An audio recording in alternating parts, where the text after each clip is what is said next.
Good afternoon, everyone, and thank you for joining us for this webinar today. We're going to get started in just about 1 minute. We're just making sure that everyone is admitted to the room. In the meantime, I want to note that questions can be submitted via the Q&A feature that's located at the bottom of your screen. We should have plenty of time at the end for Q&A after Dr. Kerbel's talk. Now at this time, I would like to invite Meryl Stein to give an official welcome on behalf of Falvey Memorial Library. Good afternoon. Thank you for joining us for this 2020 U.S. Presidential Election Series event today.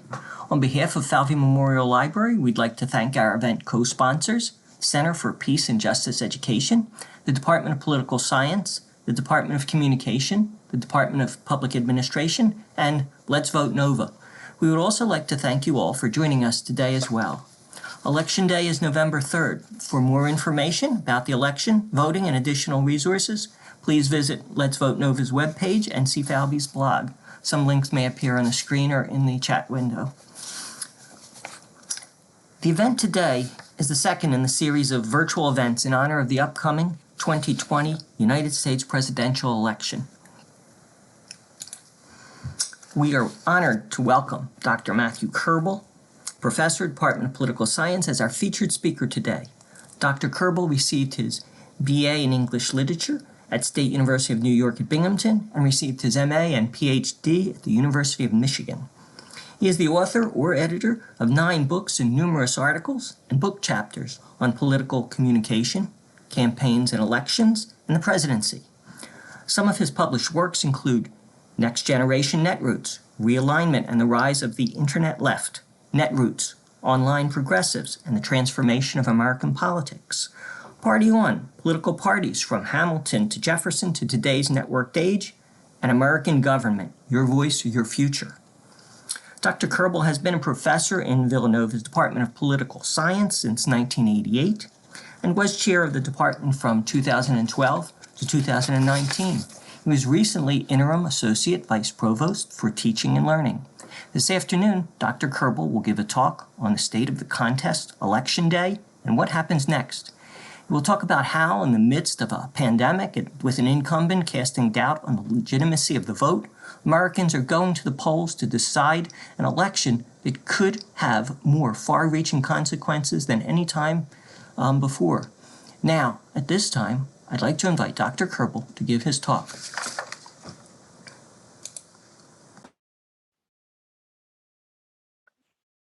Thank you, Meryl, and thank you, everybody, for coming. In 1980, 40 years ago, I was a recent college graduate working at public broadcasting in New York. I was a news writer for a local television news show. And on election night, those of us who worked for our local program for Channel 13 in New York were loaned out to the network so that we could work on election night coverage for PBS. And it was quite an experience. I was excited about it. I was ready for a late night.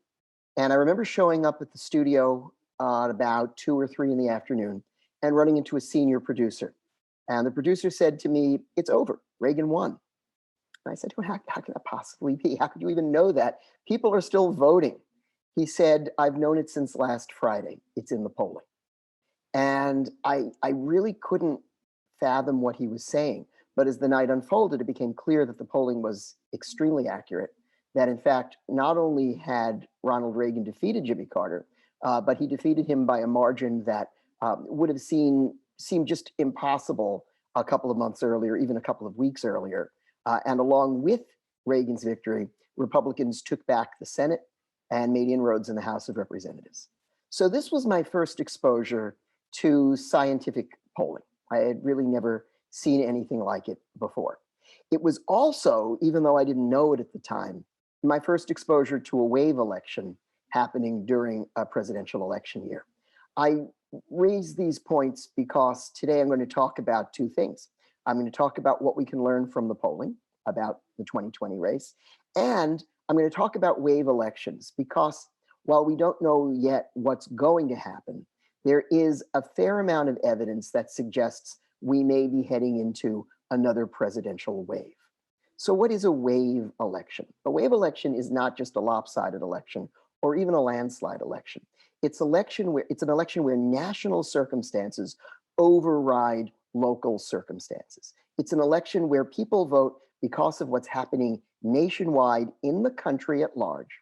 They do this across the country, and they do it despite, sometimes independent of, things that we would normally consider to be important factors in a normal election, like the strength of a particular candidate or the partisan lean of a particular district or state. In other words, wave elections produce national results that are often unexpected and that go in one direction. And that direction is against the party in power.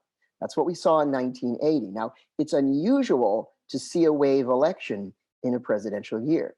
We haven't had a wave election in a presidential year since that night I was in Studio 55 at PBS in 1980. But we may be seeing a wave election coming together now.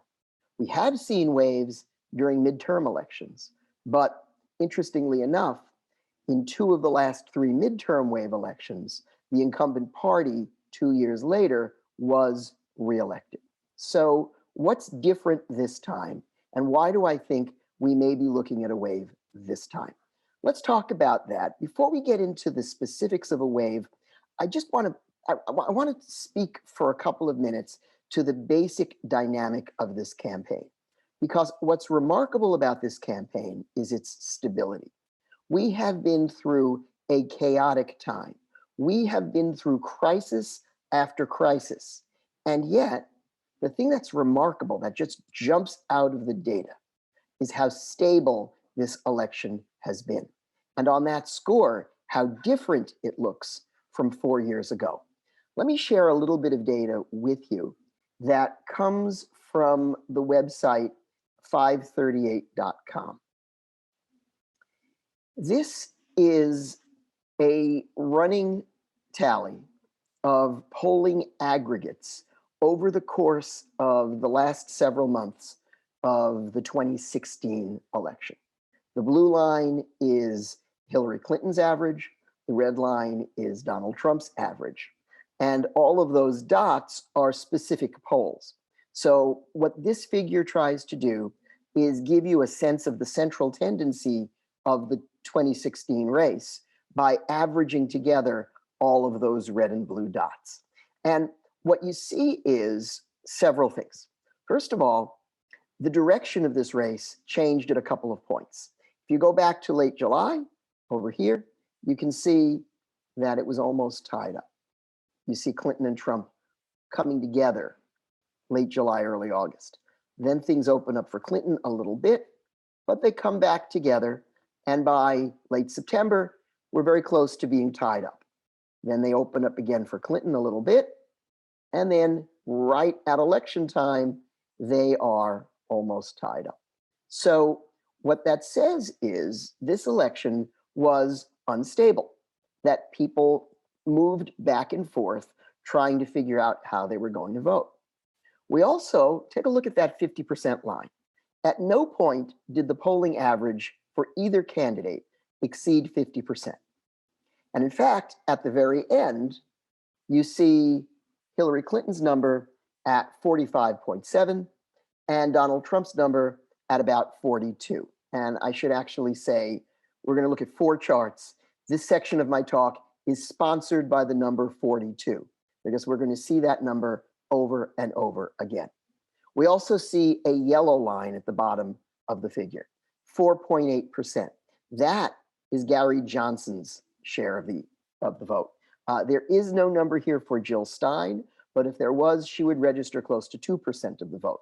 And notice, when you add the percentages of the Clinton vote and the Trump vote, you're under 90%. The balance was either going with a third party or undecided. There were still quite a few voters who were undecided and who made up their minds on election day. So no one's over 50%.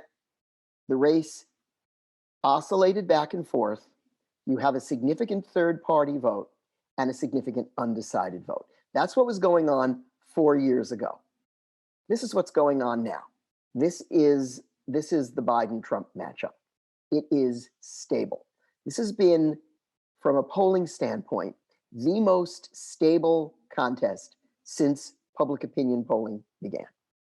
We have seen Biden lead. This goes back to March of 2020, but we could go back to March of 2019. And in polling averages head to head, Biden has been ahead of Trump the whole time. Now, Biden has expanded his lead, in particular at 2 points. One in early June, we see his lead going from it's about a 5-point race. In early June, we see there's an inflection point and it goes up to about an 8 or a 9-point race. Then we see it start to slowly drop back a little bit to about a 6.5, 7-point race in September. Then we have the first debate. Then we have the coronavirus diagnosis, the president's diagnosis, and then the way he handled it. And now we are at about a 10-point split. So you see Biden up by about 10 points over Trump. And again, look at the margins. Trump is around 42%. It's pretty much where he was 4 years ago. But there are a couple of key differences. Number one, Biden has been at or above 50% since midsummer consistently, and he is well above 50% of the vote right now, coming in at about 52% of the vote in the national aggregate. We also don't see a yellow line for third-party candidates because there are no appreciable third-party candidates this time around. We also, if we add up the marginal figures for the two major candidates, we're well over 90%. And in fact, there are very few undecided voters. And among people who've made up their minds, they're telling pollsters they're not going to change their minds. So unlike 4 years ago, when we had a volatile electorate, this is a settled electorate. And it's just remarkable how settled it is when you consider how unsettled the moment is. But that's what this race has looked like for a very, very long time, really since the beginning. Why has it looked like that? Well, compare this figure to this figure. This is Donald Trump's job approval. And if it looks similar, there's a good reason for it, because 4 years ago, we didn't have an incumbent, and now we do. And when there's an incumbent on the ballot, people will ask a different question of themselves when it comes time to decide how to vote. Instead of asking which of these two candidates do I like the best, or which one do I dislike the least, they say, first, do I want 4 more years of what I currently have? And then if I don't, can I vote for the challenger? Do I think the challenger would be better than what I have now? And if you look at Donald Trump's approval ratings, and this is for his entire administration, we see that he has basically since the first week of his administration had disapproval above 50%. The only time we came close to seeing that drop down a little bit below 50% was during a very brief rally effect at the very beginning of the pandemic. It lasted a very short time.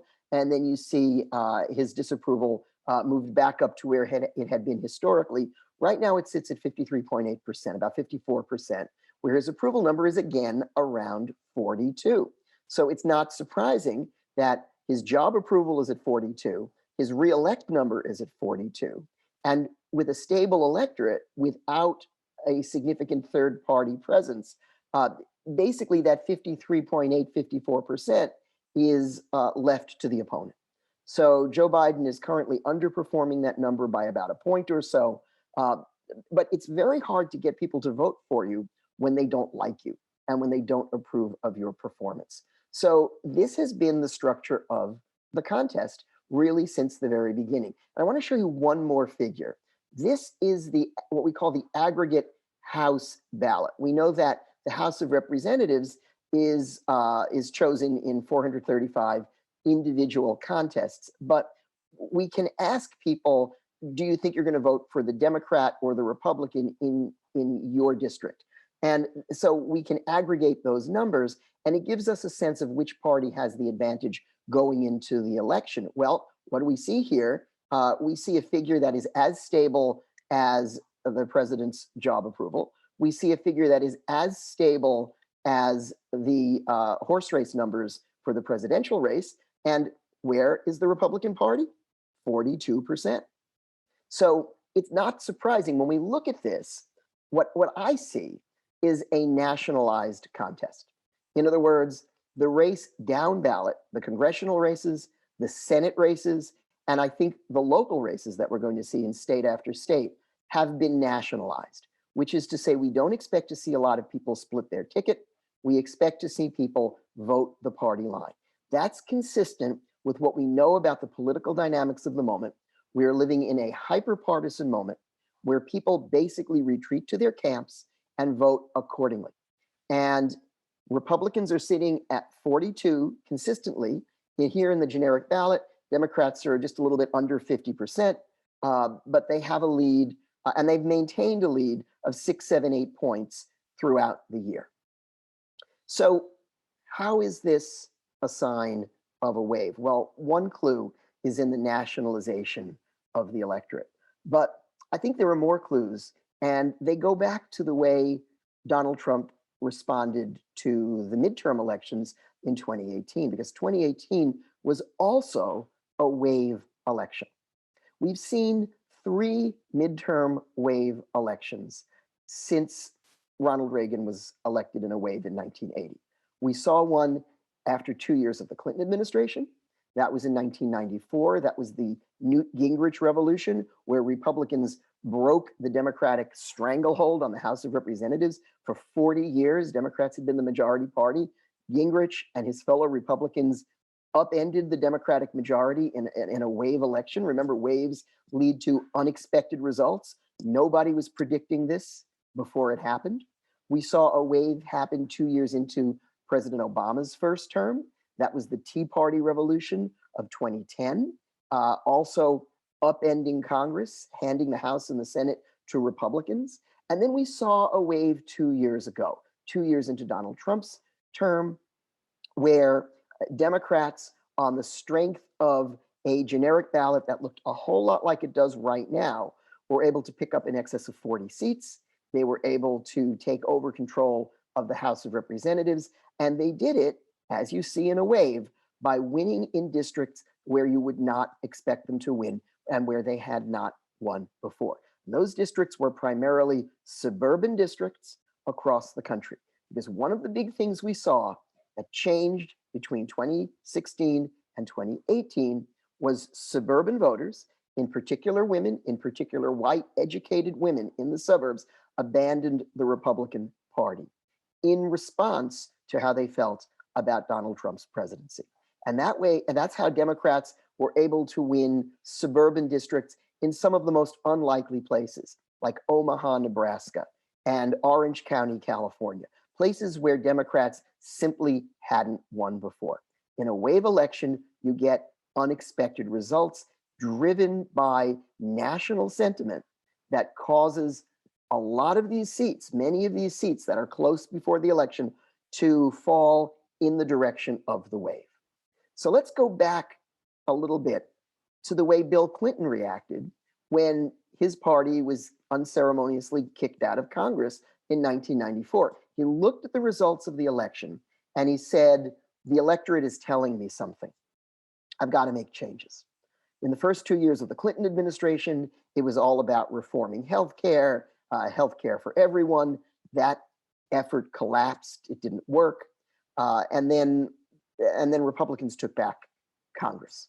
And so what Bill Clinton realized was, okay, my liberal agenda is gone. I've got to listen to the agenda that the public voted for just now. So what Clinton strategically chose to do was let Republicans set the agenda and then try to meet them part way by putting the most liberal spin on Republican priorities. They refer to it as triangulation. And politically, what that meant was, instead of talking about universal health care, which was a liberal priority, they talked about welfare reform, which was a conservative priority. And Clinton tried to put the most progressive spin on that priority. And by doing that, by trying to work with Republicans, and not coincidentally, Republicans overplayed their hand in the process. There was a government shutdown. There's no need to get into all of that. But what happened was Bill Clinton was able to win re-election, and in fact, win re-election quite comfortably. And but he did it primarily because he listened to the results after a wave election broke against him, and he modified what he was doing. Very similar to the way Obama reacted in 2010. He understood when Republicans took control of Congress, that his days of being a legislative president were over, that he wasn't going to be able to get any of his agenda through Congress. And so he resorted to governing rhetorically and through executive orders that don't require congressional action. But it was a tremendous shift in the way he approached his office. And he won re-election 2 years after a wave broke against him. Now let's take a look at what happened 2 years ago. We see this wave break, and Donald Trump doesn't adjust to it at all. If you think ahead, like if you were thinking ahead to 2020 2 years ago, and your party was just repudiated by suburban voters who had been Republicans for a very long time, you would think strategically that you need to make adjustments to bring those voters back into the fold. And you'd want to spend the next 2 years making adjustments rhetorically and making adjustments substantively. But he didn't do it. And as a result of that, we see those straight lines that we saw on those figures that I showed you just a little while ago. That's why we see the generic House ballot look almost identical to what it looked like 2 years ago prior to the midterm wave. It's very unusual for there to be two wave elections in a row, and it's very unusual for a presidential incumbent who's on the ballot 2 years after a wave election not to have made any significant changes. But that's where we are. And if we look at what's happened over the past 2 years, we can see evidence of a wave building. Now, I want to be careful here. Everything I'm going to talk about now is, I would put it under the category of necessary or prerequisite to a wave developing. Does that mean that the wave is going to develop? We'll know a week from Tuesday, but we can't really say for certain yet. What we can say is everything we would expect to see by this point, if a wave is going to develop, has been happening. Let's go back to those House races again. Very early on in this political cycle, we saw a disproportionate number of Republican House incumbents call it quits. If we're going to see a wave election, that's what we would expect to see. If Republicans thought that they had a good chance of taking back the House, they'd stick around. Because in the House of Representatives, you do not want to be in the minority. There is really nothing for you to do in the minority in the House. But if you think you're going to come back and become a governing majority, you stick around. Well, what we saw was Republicans in disproportionate numbers calling it quits a year ago, early on in the political cycle. If this were going to be a more balanced playing field, we would expect a number of those Democrats that won in places that you wouldn't expect them to win 2 years ago would be highly vulnerable this year, because we would expect that the political dynamics in those districts would return to normal, things would even out, and a number of those Democrats, many of whom won by very narrow margins, would not be able to survive re-election in a more normal electorate. But if you see another wave coming that's going to be tilted in their direction, you don't see any way that you're going to take back the chamber, and it makes sense to leave. And so that's what happened. And then following that, we started to see outsized fundraising numbers for Democrats, both incumbents and challengers on the House side, where Republicans were struggling to raise money. That's another early telltale sign, both of where the political energy is and possibly where things are going. By 6 months ago, we already started to see that a lot of those House freshman incumbents were going to be safe, or looked like they were going to be safe. And the political playing field was starting to open further on the Republican side, that there were actually more vulnerable Republican incumbents in districts where they survived the wave 2 years ago who were in play this cycle. And now, going into the election, very few political analysts believe that Republicans, there's my dog Bailey, she's very excited about this, I apologize. But at this point, very few analysts, I actually don't know of any analysts, believe that the House is in play. And right now, if you look at people who go district by district, what we see is districts that were close last time, where Republicans held on or just lost marginally, have tilted even further towards the Democrats, and Democrats right now stand to pick up a number of seats on top of the majority that they already have. So the House was out of play early. The Senate was a different picture because a lot of Republicans have to defend far more seats than Democrats this year. And early on, it was clear that there were more Republican seats that were at risk than Democratic seats. But what we've seen as the election has gotten closer is some very unexpected seats have opened up and become competitive. This too is consistent with what we would see in a wave election. Seats in Alaska, in South Carolina, in Kansas, in Iowa really shouldn't be in play, are all very close. In addition to that, Democrats are poised to pick up seats from Republicans in blue states like Colorado and Maine. They have been running ahead in North Carolina, which is a swing state at the presidential level, and in Arizona, traditionally a red state, but a swing state at the presidential level this year as well. So as we've gotten closer to the election, more and more Senate races have come into play. 8-9 months ago, analysts who looked at the map said Republicans have to defend more seats than Democrats, but they're doing it in so many red states that if Democrats do take back the Senate, it's going to be difficult for them. And if they do it, it's going to be at the margins, 50 or 51 seats. That may still happen. But if a wave develops, what's interesting to note about these Senate seats is how many of them have incumbent senators who are polling below 50% with challengers who are within 2 points of them, either 2 points behind or a point or two ahead.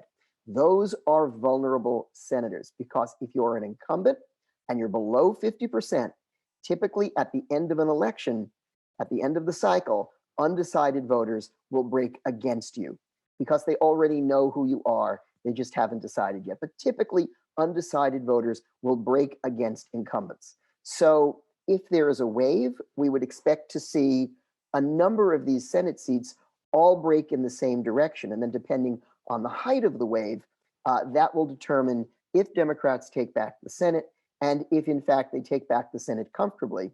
That's what happened in 1980. On election night, about every half hour or so, another Democratic senator went down. And some of these were very big name Democratic senators, people you wouldn't expect to see lose an election, leaders in the Democratic Party. All told, 12 Democratic senators lost in the Reagan wave of 1980. So if there is a wave this year, without making predictions about how large it would be, that's the dynamic we would expect to see. And we are starting to see now Republicans publicly saying that they need to send money to some of these vulnerable incumbents, many of whom they didn't think were going to be in play because they're concerned that right now they do look like they're at risk of losing their seats. And then finally, there is the presidential election. So we've seen how stable that election is. We've seen how people have made up their minds. In a wave election, usually one of a couple of things happens. Either one side is really hyper motivated to come out and the other side is demoralized. We're not seeing that this year. Trump supporters are going to come out in large numbers and Biden supporters are going to come out in large numbers. But another dynamic of a wave election is the unaffiliated voters, the independent voters, side with the party that is leading the wave. And they do it for the same reason. In other words, their reasoning transcends partisanship. It's generally because they are angry at the incumbent. They're angry at the incumbent party. They don't like the way things are going in the country, and they want to say something about it. We are seeing that. We're seeing Biden do far better with independent voters, unaffiliated voters, than Hillary Clinton had. We're seeing Biden do better with select demographics than Hillary Clinton had. He's doing better with white voters. He's doing better with, marginally better, with white male voters who do not have a college education. That's been Trump's base from the beginning. We are seeing him do far better with women voters up and down the ballot. We're going to see the largest gender gap, the gap between women and men. I think we're going to see the largest gender gap in history. It wouldn't surprise me if the gender gap pushes 20 points. And that's something that's consistent from the wave election of 2 years ago. We saw that 2 years ago. So without making any corrections, without changing, Trump is facing the electorate in a manner that is very much like the way he faced the electorate 2 years ago. But then you layer on top of that COVID, and you layer on top of that his response to COVID and how people are reacting to that. That is still the top priority for most voters. And on that priority, they give Donald Trump, voters across the board give Donald Trump very, very low scores. So because this contest has been consistent from the beginning, I really do think that Donald Trump was going into it in a weakened position. I mean, the number 42 keeps coming up over and over again. It's really phenomenal that after everything we've been through, Trump's reelect number looks a whole lot like his reelect number did last time. The difference is you have opposition galvanized against him at a level that he didn't have last time, and he's the incumbent. So these are the prerequisites for a wave election. One more thing, enthusiasm. There is tremendous enthusiasm this year. I can't tell you how many people are going to vote, but it won't surprise me if we see a higher percentage of the electorate go to the polls than at any point over the past 100 years. We very well could reach 67% turnout. It may even be higher than that.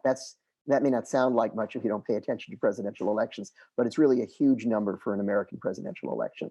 And we're seeing ridiculously high turnout in the early vote. As of this morning, between mail-in ballots and early votes, in-person early votes, the number of people who have already voted is equal to 1/3 of the total number of people that voted 4 years ago.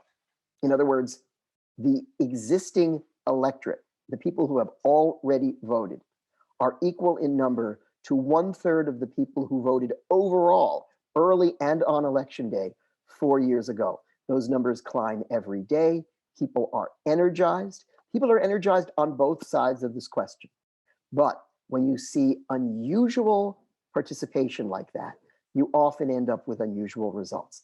And if a wave does materialize, and again, we won't know until a week from Tuesday, but if a wave does materialize, expect to see unlikely or unusual outcomes, because a wave isn't just a landslide. A wave cuts against the political dynamics of various jurisdictions. It's how you end up with liberal icons going down in liberal states in 1980, and it could lead to the inverse of that, conservative icons going down in conservative states in 2020 if the wave materializes. So on that, we have about a half an hour. I'm sure that there are questions, because there are always questions. So I'd love to open it up to hear what's on your mind. Thank you, Dr. Kerbel. If attendees would like to ask a question, please use the Q&A box at the bottom of the screen. We'll try to answer as many questions as possible, but for sake of time, we may have to be a bit selective. So, thank you. All yours. Okay, so we've got a question. Is there anything Trump can do to improve the perception of his handling of COVID and hence raise his approval ratings? For example, I heard today that HHS Secretary Azar announced that we'll have a COVID vaccine by the end of the year, and it could reach the general community by March or April 2021. And my answer to this question is I don't think so at this point.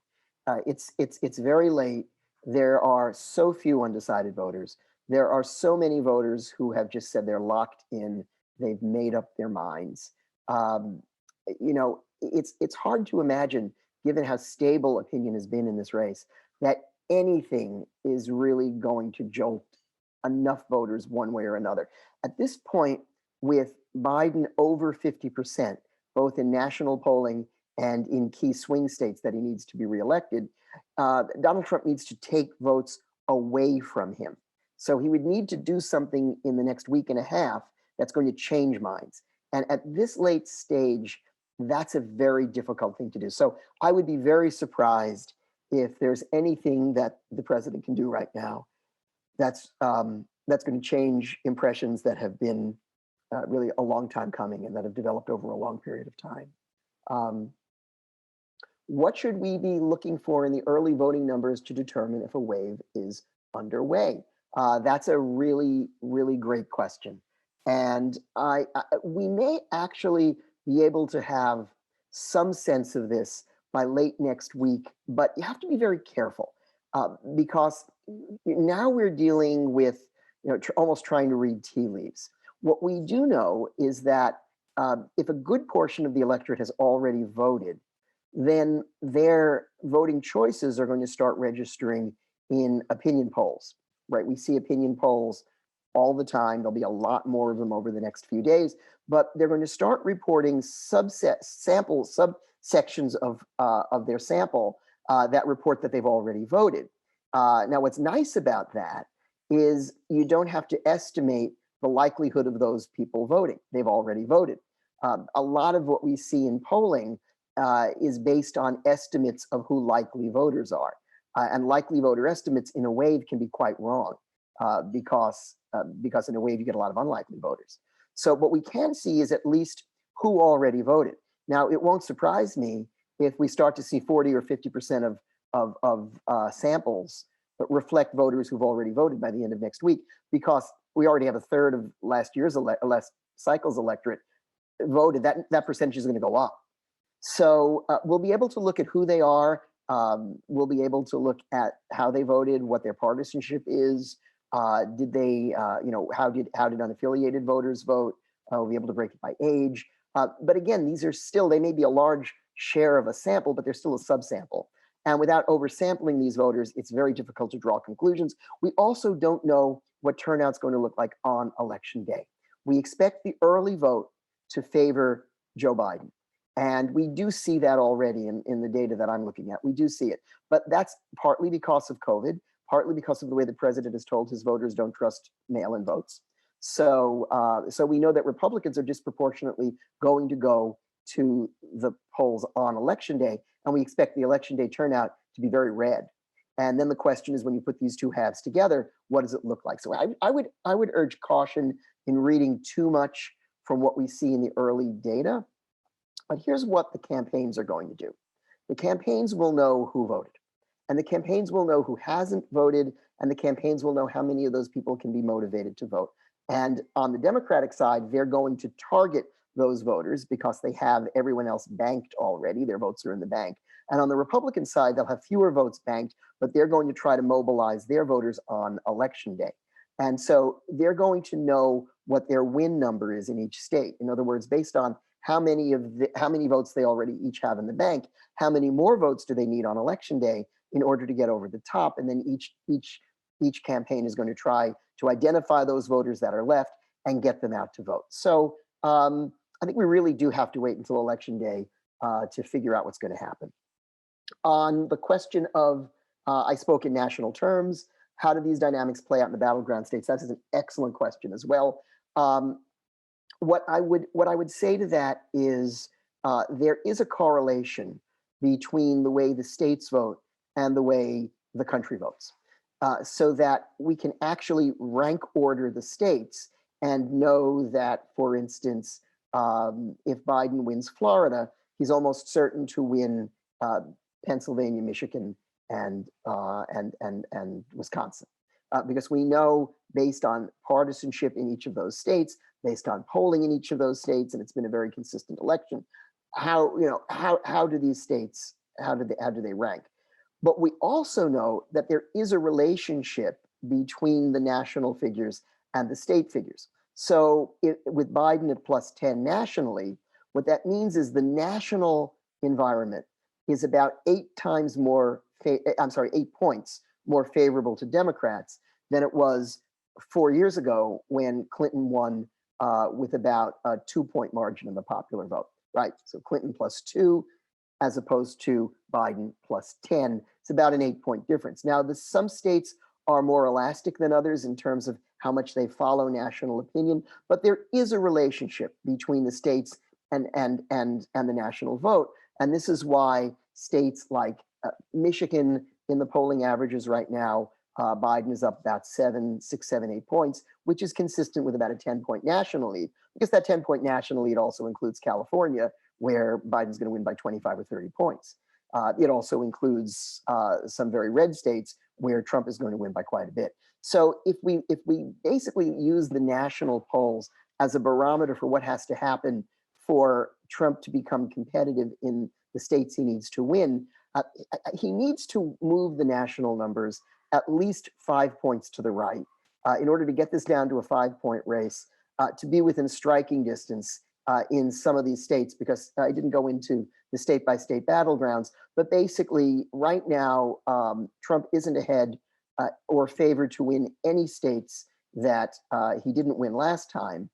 And then in the states that he did win, most of this campaign is playing out there. So you have 5 states across the industrial Midwest that are competitive: Pennsylvania, Ohio, Michigan, Wisconsin, and Iowa, and then 5 states across the Sun Belt that are equally competitive: North Carolina, Georgia, Florida, Arizona, and Texas. Of those states, and Trump won all of them, but he's president because he won Pennsylvania, Michigan, and Wisconsin.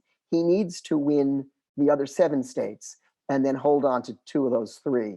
And in order to do that, he would have to move the national climate several points to the right. So let's see. Is the stability in national polls reflected in state polls? Also a great question.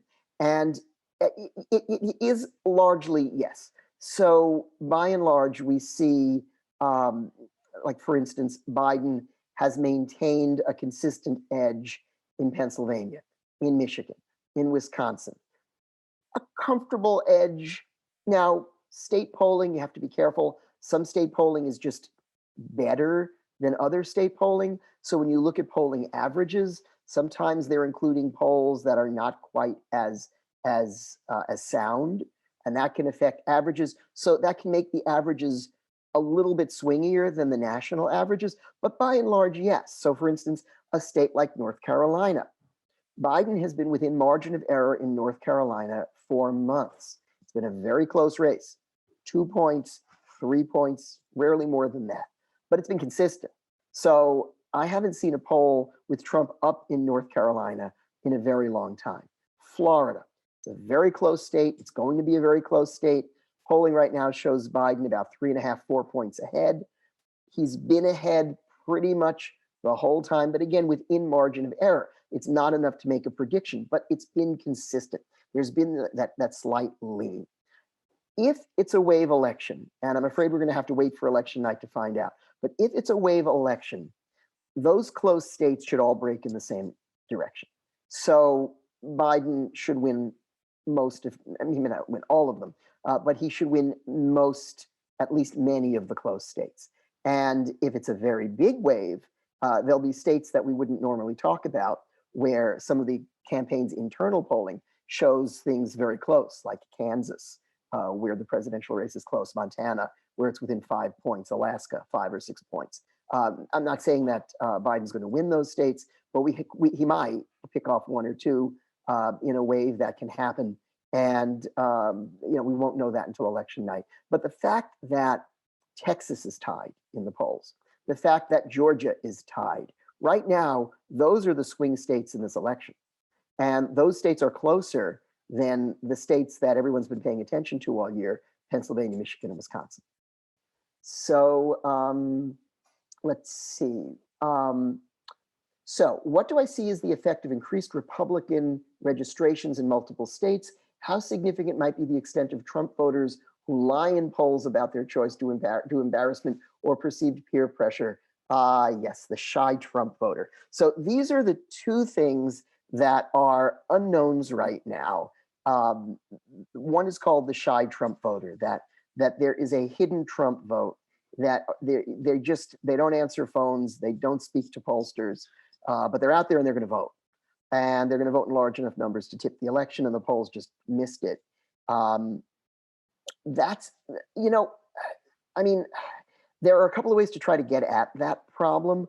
One is to adjust samples by party ID, which is often not a good thing to do because party ID is not a constant, it varies. People change their partisanship from time to time. But if you correct for party ID so that you adjust your sample to reflect the known party ID distributions, in a population at any given time, you can correct for some of it, but then you can say, well, okay, but what about shy Trump voters who are independents? And you can't correct that with party ID.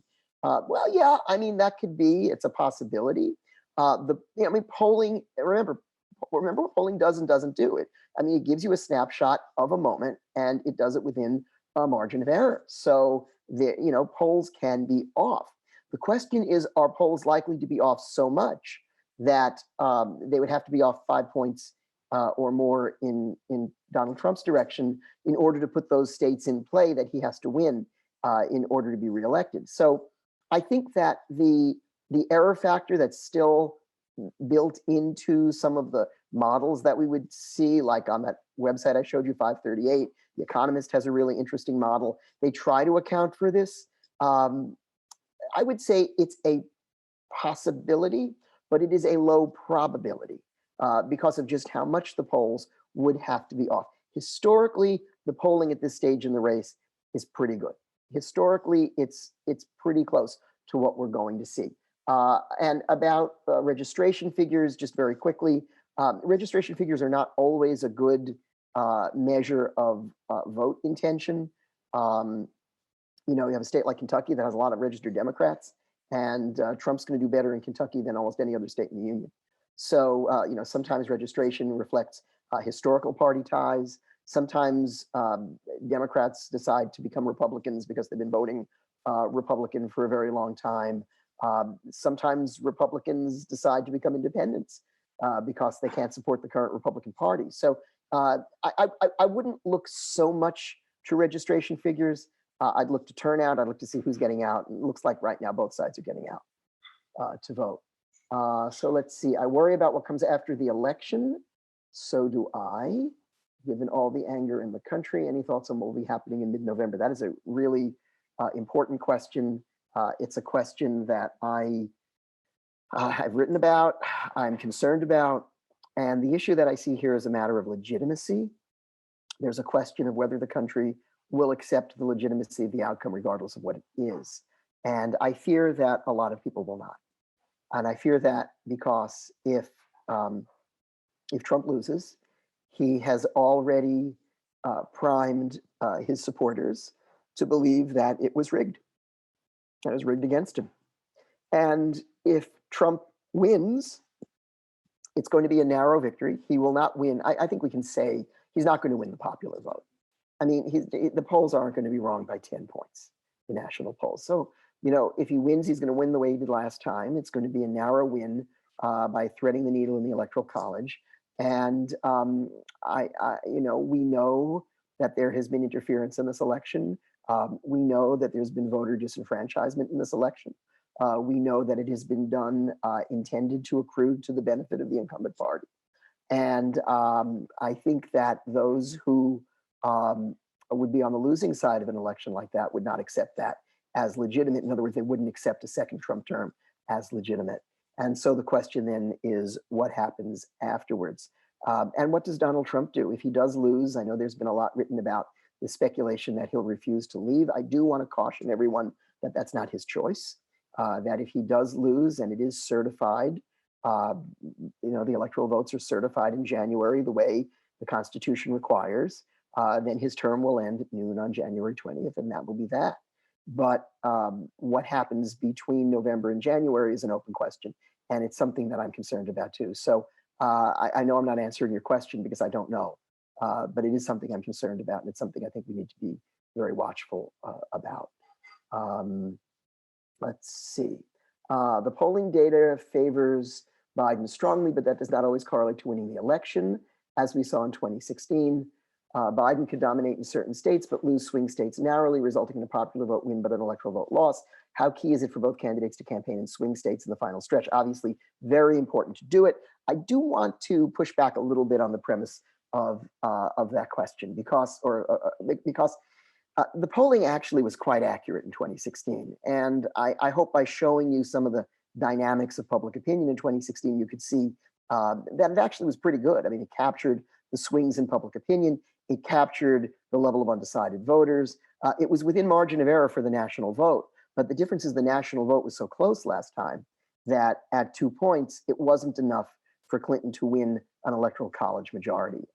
But keep in mind that the electoral college majority that Donald Trump won was extraordinarily narrow. It was really on the basis of a few tens of thousands of votes in 3 states. So that's not the picture we're seeing this year. I think it is important to campaign in swing states. I think both campaigns see that, but I would also look at the playing field this year. And, you know, if this were 2016, in these final days of the election, we would expect both campaigns to be living in Pennsylvania, Michigan, and Wisconsin, and we would expect everything else to have been settled.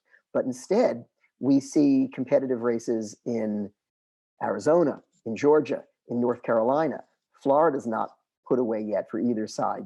Texas, like I said, is an even contest. Iowa is in play. Ohio is in play. And really, Trump needs to win all of them. In fact, kind of, you know, take what you will from this, but this afternoon, Vice President Pence is doing a campaign event in Fort Wayne, Indiana.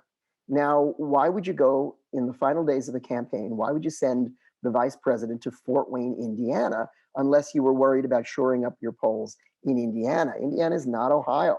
Ohio, you know, would be one thing to go to Toledo and you get some publicity in the Detroit market. That makes sense. But there are only two reasons to deploy a big campaign resource like that at this stage. One is to raise money, and the other is to shore up a state.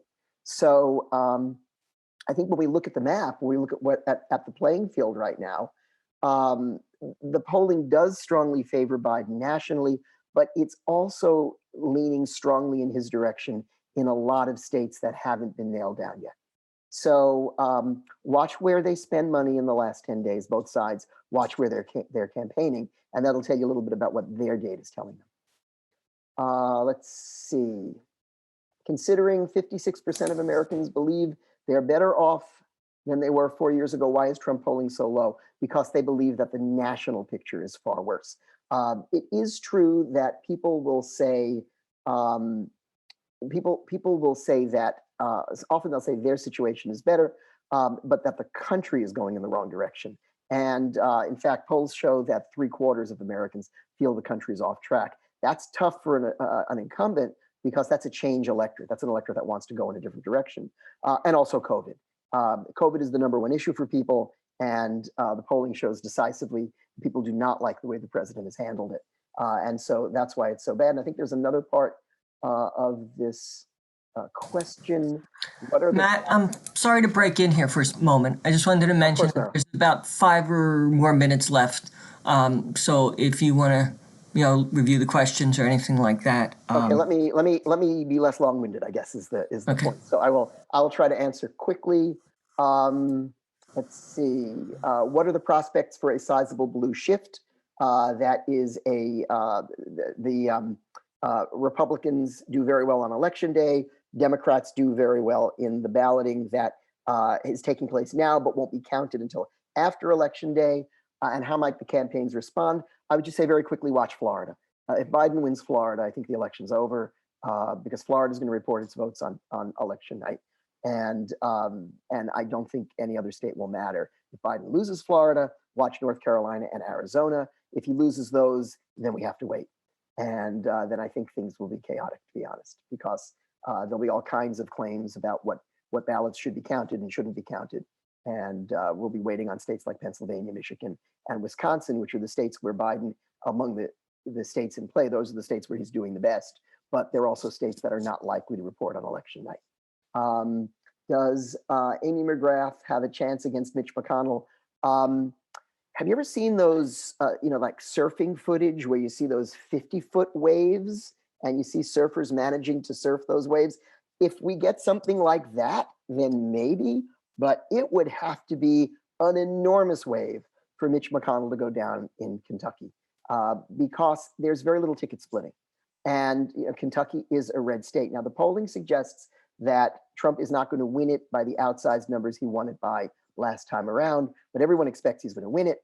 And it's very difficult for a Senate challenger down ballot to get enough people to vote for Trump at the top of the ballot and then against McConnell. Let's put it this way. Kentucky reports early, 7:30 at night. If there's any question about that contest, Democrats are going to end up with 60 senators. So that would have to be, that's not a prediction. That's just like a crazy, crazy wave. Let's see. Presidential race here in Pennsylvania. again, because that's the registration question. I think that I spoke to that earlier. Trump is getting a lot of press coverage. Where do I think Pennsylvania will land? I go by the polling, and the polling suggests that Biden has been consistently ahead. Pennsylvania, I could see it as being a 5-point margin. But again, if a wave materializes, it could be more. If a wave doesn't materialize, it could be closer. The thing to watch is in Pennsylvania, if you look at district level polling, Biden is actually doing surprisingly well in the Harrisburg area, in the Scranton area, and he's doing extraordinarily well in the Philadelphia suburbs. Trump is doing extremely well in the middle of the state, what we call the Republican T in the middle of the state. It's shaped like a letter T. And the question is, how much turnout do we get from the T? If there's a huge election day turnout from the T, Pennsylvania will certainly be close. But I'd have to say right now, Biden is favored. Could the Electoral College upset the Biden votes? I don't quite understand that question. I think it may be a question about, is it possible for state legislatures to send rogue slates of electors that don't reflect the popular vote in that state? Those are some of the more far-fetched possibilities. I mean, technically, yes, but that's not what I would be concerned about now. I think there would be an enormous legitimacy problem if that happened. Let's see. Does your reply to the above mean that Democrats have an easier time identifying who to get out to vote because there are far fewer left to target? It does. Generally, you want to encourage early balloting. This is the way Republicans have been winning Florida for 20 years. They get their voters out to the polls early, they bank the votes, then they know who's left, and they encourage them to get out on election day. So that's sort of flipped this year. And so I think it will be easier. The other thing to keep in mind is it means Republicans are more dependent on election day. So if you have a bad weather event or anything to that effect, they still need the numbers. Now, Republicans are motivated, and I expect that you will still see the turnout. But let's say, there's always a percentage of your vote that's a little bit less energetic, a little bit less engaged. It doesn't take many votes to drop off on election day to make a big difference in the result. So Republicans now are in a position where they have to get out their voters on election day. Let's see, how concerned are you about the potential undercounting of mail-in ballots? I am concerned about that. I do think I voted in Pennsylvania on a mail-in ballot, and it's complicated. And I'm concerned that people are there are a lot of places where things could go wrong. I think it's a bigger issue in a close election. I think if it is a wave election, I think ultimately it won't be a factor in the outcome, but it's certainly, just from a small d Democratic perspective, it's a problem. People should be able to vote. Voting should be straightforward. Let's see. How do we know when people are telling the truth when they're polled? We don't. But here's what we do know. Some polls are done by, they're automated, they're robo-polls. Some polls are done by live callers. And if people are going to lie to you, they're more likely to lie to a person, and they have no incentive to lie to a machine. And what we can do is we can look and see, compare the results of robocall polls to the results of live caller polls. And if we don't see much of a difference, and we don't, then there's no reason to believe that people are lying all that much. I'm sorry to say, to respect everybody's schedules, we're sort of out of time here. But we appreciate everyone's comments. We appreciate your attention and spending some time with us today. There'll be another chance for questions and dialogue next week on Tuesday, October 27th at 11:30. We'll have a panel discussion about the meaning of the election in a pandemic year with Dr. Danielle Gadsden, Dr. Billy Murray, and Dr. Tim Horner. We thanked Dr. Kerbel immensely for his time today, and hope that you'll join us again. Have a good afternoon. Thank you. We will provide this recording on Villanova's YouTube channel, but it may take a few weeks to edit. Thank you.